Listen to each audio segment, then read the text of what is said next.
ये है आज की आधुनिक अयोध्या। तो चलिए इसे गहराई से जानने की शुरुआत करते हैं। बस अड्डा।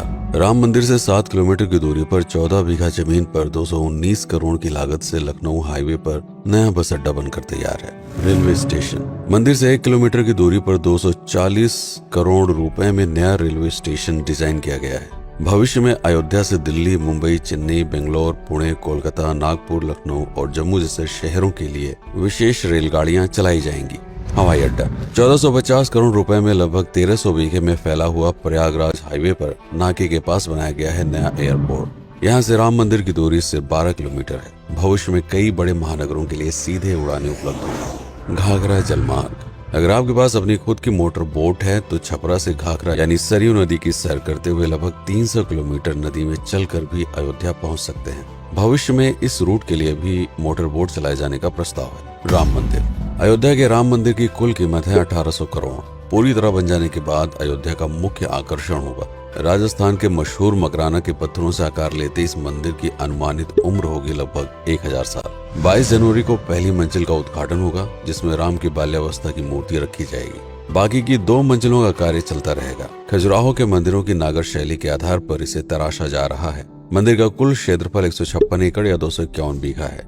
हनुमानगढ़ी। राम मंदिर से लगभग 800 मीटर की दूरी पर स्थित है हनुमानगढ़ी। मंदिर के आवासीय परिसर को मिलाकर यह लगभग 52 बीघे में फैला हुआ है। मंदिर की 76 सीढ़ियां चढ़कर हनुमान जी के दर्शन के बाद ही राम मंदिर में जाने का विधान है। यह मंदिर अयोध्या शहर के ठीक बीच में एक ऊंचे टीले पर बना है। शहर की तरफ आने वाले आक्रमणकारियों के आने की सूचना यहीं से प्राप्त करके अयोध्या के राजा तक भेजी जाती थी। इतिहासकारों के अनुसार जितनी बार भी अयोध्या पर आक्रमण हुआ उतनी बार इस मंदिर को भी विध्वंस झेलना पड़ा। हालांकि सन्यासियों ने हर बार इस मंदिर को फिर से खड़ा किया। आज यह मंदिर रामानंद संप्रदाय और निर्वाणी अखाड़े के अधीन है। राम की पेड़ी। अयोध्या को सरयू नदी की भयंकर बाढ़ से बचाने के लिए इस बांध का निर्माण किया गया था, जिस पर श्रद्धालुओं के स्नान के लिए कई घाट बना दिए गए थे। इतिहासकारों के अनुसार जितनी बार भी बांध टूटता था, सरयू का पानी अयोध्या की गलियों में घुस आया करता था। इसी बाढ़ से बचने के लिए पूरे अयोध्या में जगह जगह पर ऊंचे टीले बनाए गए थे, जैसे राम टीला, हनुमान टीला, लक्ष्मण टीला। आज ये बांध अयोध्या का मुख्य पर्यटन स्थल बन चुका है। हर दीपावली पर यहाँ लाखों दिए जलाकर रामायण की उस घटना को उत्सव के रूप में मनाया जाता है जब श्री राम अयोध्या वापस लौटे थे। अयोध्या के कई बार उजड़ने के पीछे एक कारण इस नदी को भी माना जाता है। हालांकि इसी नदी की वजह से यहाँ पर गन्ने की खेती बड़े स्तर पर की जाती है।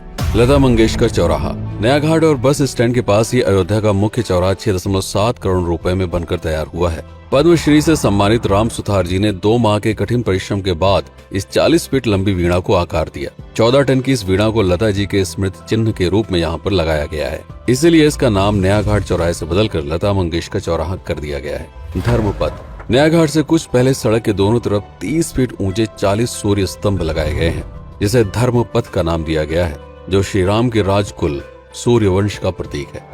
दशरथ समाधि स्थल। नए बस अड्डे के बगल से एक पतली रोड कछार से आगे बढ़ते हुए लगभग 12 किलोमीटर दूर ले आती है दशरथ समाधि स्थल, जो बिलहर घाट पर मौजूद है, जिसके बारे में मान्यता है कि यहाँ पर राजा दशरथ का दाह संस्कार हुआ था। राम मंदिर के साथ ही इस जगह को भी पर्यटन स्थल के रूप में विकसित किए जाने की योजना पर कार्य चल रहा है। भरत कुंड। अयोध्या से 15 किलोमीटर दूर है नंदीग्राम। यहाँ मौजूद तालाब को भरत कुंड कहते हैं। मान्यता है कि इसी जगह से भरत ने पूरे अयोध्या का राज कार्य संचालित किया था। पर्यटकों के लिए इस स्थान को भी विकसित किया जाएगा। गुप्तार घाट। राम की बेड़ी से सरयू नदी के किनारे चलते हुए 10 किलोमीटर दूर स्थित है गुप्तार घाट। ये कैंट एरिया में पड़ता है। इस जगह को श्री राम के जल समाधि के रूप में महत्व दिया जाता है। इसके अलावा अयोध्या नगर में हर गली में कई विशेष मंदिर हैं, जिनकी अपनी मान्यताएं हैं, कथाएं हैं, विशेषताएं हैं। पूरी तरह से विकसित हो जाने के बाद नई अयोध्या को पूरी तरह से जानने के लिए, इसका आनंद लेने के लिए कम से कम 3 दिनों तक यहाँ रुकने की आवश्यकता है। देश विदेश से ज्यादातर पर्यटक भारत आते हैं उत्तर प्रदेश में आगरे का ताजमहल देखने और प्राचीन नगर काशी और सारनाथ घूमने। प्रश्न ये है कि अयोध्या घूमने और श्री राम का मंदिर देखने के लिए भला विदेशी क्यों आएंगे?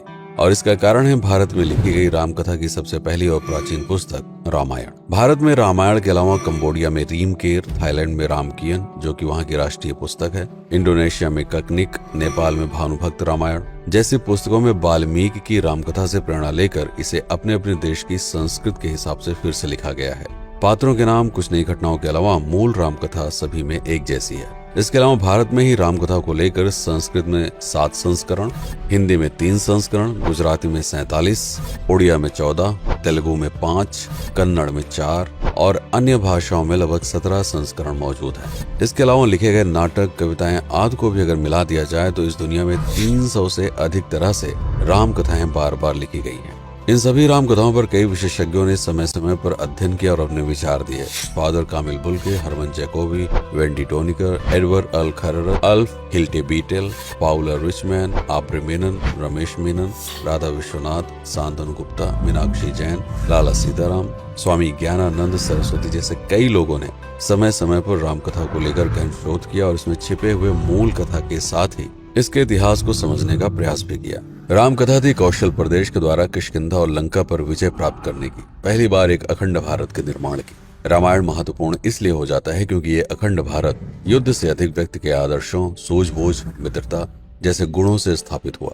रामायण एक ऐसा डॉक्यूमेंट है जो ये समझाता है कि भारत पहली बार एक कैसे हुआ। इसलिए ये गाथा न तो कभी भुलाई जा सकती है और न ही कभी मिटाई जा सकती है। और आज की अयोध्या उसे अखंड भारत का एक प्रतीक है, अपनी संपन्नता के कारण जिसने समय समय पर बाहरी आक्रमणकारियों का भी सामना किया। अयोध्या की इसी संपन्नता ने यहाँ पर मुगलों को भी आकर्षित किया। महात्मा बुद्ध भी यहाँ पर रुके, सिखों के गुरु साहब भी आए और जैन धर्म के तीर्थंकर भी। सिर्फ आए ही नहीं बल्कि उनके अनुयायी यहीं पर बसते चले गए। अयोध्या कितनी बार बसी, कितनी बार उजड़ी, इसके बारे में बहुत अधिक प्रमाण उपलब्ध नहीं है। सूर्यवंश के पतन के साथ ही अयोध्या का भी पतन होता रहा। बीच में कई सौ सालों तक अयोध्या मानो विलुप्त सी हो गई। इसका कारण क्या था, इसका कोई प्रमाण नहीं है। अयोध्या को फिर से खोजकर उसे स्थापित करने में बार बार राजा विक्रमादित्य का नाम आता है, लेकिन विक्रमादित्य एक उपाधि है जिसे कई राजाओं को दिया गया था। तो ये कहना मुश्किल है कि किस कालखंड के कौन से राजा ने ये कार्य किया। कुछ विशेषज्ञों का मत है कि यह काम उज्जैन के राजा विक्रमादित्य ने किया होगा। नंदवंश, मौर्य वंश, शुंग वंश, गुप्त वंश आदि के साम्राज्य में भी अयोध्या का वर्णन प्राप्त होता है। सबसे बड़ा विध्वंस हुआ 1527 के आसपास बाबर के कार्यकाल में, जब राम मंदिर को ध्वस्त कर बाबरी मस्जिद स्थापित की गई। सन 1722 में बंगाल के नवाब अली वर्दी खान ने व्यापार के नजरिए से राम मंदिर से कुछ किलोमीटर की दूरी पर एक नया शहर बसाने की शुरुआत की। 1730 में अवध के पहले नवाब सादत अली खान ने इसका नामकरण किया फैजाबाद। इन्हीं के उत्तराधिकारी सुजाउद्दौला ने इसे अवध की राजधानी बनाई। 1775 में अवध के चौथे नवाब असफुद्दौला ने फैजाबाद की जगह लखनऊ को अवध की राजधानी घोषित की। रावण अहंकार का प्रतीक और श्री राम विनम्रता के सूचक। सत्ता में आने के बाद हर व्यक्ति को यह बात हमेशा ध्यान में रखनी चाहिए, सिर्फ रंग रोगन और पत्थर लगवाने से राम राज्य नहीं आएगा, बल्कि जिस दिन स्कूल, अस्पताल और सरकारी संस्थानों से भ्रष्टाचार खत्म होगा, लोगों का मुफ्त इलाज और अपनी भाषा में उच्च शिक्षा उपलब्ध होगी, उस दिन भारत उस पायदान पर खड़ा होगा जहां कभी हम हुआ करते थे। रामायण अहंकार पर विनम्रता की विजय है। अयोध्या